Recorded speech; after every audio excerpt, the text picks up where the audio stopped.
Hello, and welcome to your favorite channel, Learn English with Urvi. આપણે જ્યારે ઇંગ્લિશમાં વાત કરીએ છીએ તો આપણી પાસે આપણી વોકેબ્યુલરી ઘણીવાર લિમિટેડ હોય છે.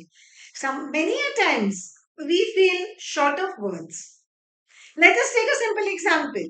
એક સાદું એક્ઝામ્પલ આપણે લઈએ તો કાપવું એટલે કે કટ. એને માટે આપણે ગુજરાતીમાં જેમ કાપવું, વાઢવું, વેતરવું એમ અલગ અલગ શબ્દો વાપરીએ છીએ. Similarly, in English also, there are different words. And today we are going to use these words or phrases in the sentence. હવે આપણે જેમ કે આપણે કાપવું છે તો શાક કાપવું છે કે શાક છીણવું છે. મમ્મી શાક છીણે છે. Mummy is cutting vegetables. અને એની સાથે આપણે ચોપિંગ શબ્દનો પણ ઉપયોગ કરી શકીએ. મમ્મી ઇઝ ચોપિંગ વેજીટેબલ્સ એટલે કટની જગ્યાએ આપણે ચોપ પણ વાપરી શકીએ. હવે પણ જો આપણે કેક કાપવાની છે ને તો ત્યાં આપણે ચોપ ના વાપરી શકાય. કેક છે એમાં કટ જ વાપરવું પડે કારણ કે આપણે મોટા પીસીસ કરીએ છીએ. વેજીટેબલ્સમાં આપણે ચોપ વાપરીએ because we are cutting it fine.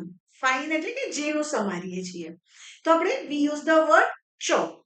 પણ કેક છે તો he is cutting a cake as it is his birthday today. આજે એનો જન્મદિવસ છે એટલે તે કેક કાપી રહ્યો છે.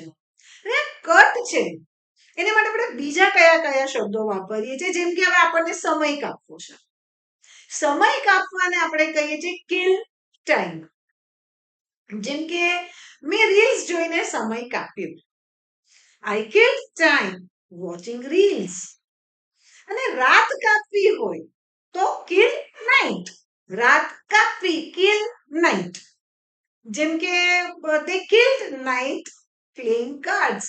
રાતના એ લોકોએ પત્તા રમી નાખી, રાત પસાર કરી નાખી. they killed time playing cards. પણ હવે જો દુઃખ કાપવું છે તો kill sorrows નહીં, ત્યારે આવે endure sorrow. દુઃખ કાપવું એટલે કે endure sorrow. જેમ કે time endures all sorrows. દરેક દુઃખ સમય કાપી નાખે છે. એના પછી આપણે જોઈએ તો આપણે જંગલો બહુ કાપીએ છીએ આજકાલ. તો કટિંગ ફોરેસ્ટ અને ઝાડના નાના નાના ટુકડા કરીએ છીએ તો ચોપિંગ ફોરેસ્ટ ના. એના માટે આપણે વાપરી શકીએ ડિફોરેસ્ટેશન. જંગલ કપાવાથી પર્યાવરણને નુકસાન થાય છે. તો deforestation leads two environmental degradation. Degradation એટલે કે ખરાબી થવી.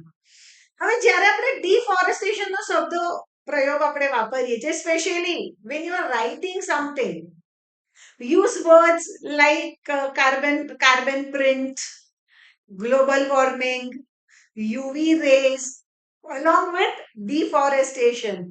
તો તમારો જે રાઇટિંગ સ્કિલ જે છે એ સારી થશે. અને ઇવન જ્યારે આપણે બોલીએ છીએ that time also keep using different words.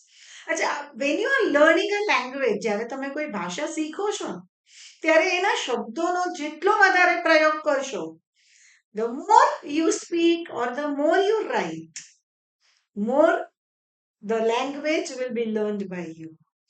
હવે જંગલ કાપવાને આપણે ડિફોરેસ્ટેશન કીધું, તો આપણે ઘાસ કાપવાને શું કહીશું? ઘાસ કાપવાને કહેવાય ડીગ્રાસિંગ ના. ઘાસ કાપવાને આપણે કહેવાય mow the grass. mow the grass. I will mow the lawn in the evening. ઘાસની જે lawn છે એને હું સાંજે કાપવાની છું. તો I will mow the lawn in the evening. હવે આપણે જીવનને પણ પસાર કરીએ છીએ, કાપીએ છીએ, તો એના માટે કહેવાય લીડ અ લાઈફ. અહીંયા પસાર કરવું એટલે પાસ નથી. લીડ અ લાઈફ, જીવન કાપવાનું છે આપણે. તો જેમ કે તે તેનું જીવન એકદમ સ્વસ્થ રીતે કાપી રહ્યો છે. he is leading a healthy life. Lead a life, જીવન કાપવું. અને ક્યારેક ક્યારેક આપણે અંતર કાપવું છે ને કે અંતર પસાર કરવું, એને માટે આપણે કયો શબ્દ વાપરીએ છીએ? આઈ ટ્રાવેલ્ડ અ ડિસ્ટન્સ અથવા તો આઈ કવર્ડ અ ડિસ્ટન્સ. ભૂતકાળ હોય તો કવર્ડ નહીં તો કવર. ટુ કવર અ ડિસ્ટન્સ એટલે કે આટલું ડિસ્ટન્સને આપણે પસાર કરવું, અંતર કાપવું. આઈ have traveled a long distance to reach here. અહીંયા પહોંચવા માટે મેં ઘણું લાંબુ અંતર કાપ્યું છે. પછી આપણે આવે છે વાત કાપવી. જ્યારે કોઈ બોલતું હોય અને એની વાત આપણે વચ્ચેથી કાપીએ તો એને કહેવાય ઇન્ટરફિયર અથવા intervene. It's not good to interfere when somebody is talking. કોઈ બોલતું હોય ત્યારે વચ્ચેથી વાત કાપવી એ સારી વાત નથી.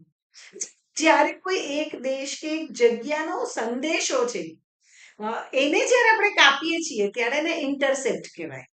સંદેશો કાપવો ઇન્ટરસેપ્ટ. ધ રો હેઝ ઇન્ટરસેપ્ટેડ few messages. એને અમુક મેસેજીસ ઇન્ટરસેપ્ટ કર્યા છે. અને છેલ્લે એક અઘરો શબ્દ છે સિવર.